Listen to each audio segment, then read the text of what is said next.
Hey guys, it's Rhonda. So I am continuing on with my vegan diet, but I wanted to share some of my favorite spices with you guys. I have oregano, dill, thyme, sage, rosemary. I have mint on the top right. That is the lemon. I kind of just cut the skin off.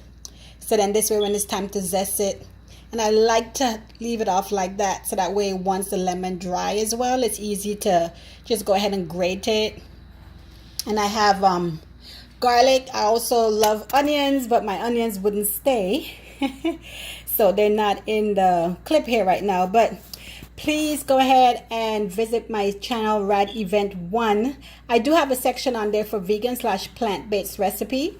I would like to have you guys feedback. I would like to start uploading some recipes, but I would like your feedback as to if that's something you guys would be interested in seeing. Okay. Oh, dill. I just love me some dill. Oh, thyme. That's a staple. Like that is just like, all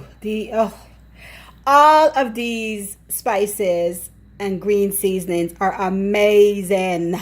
They will make your food go from bleh to whoo-hoo. Whoop whoop. All right, Rad Event 1.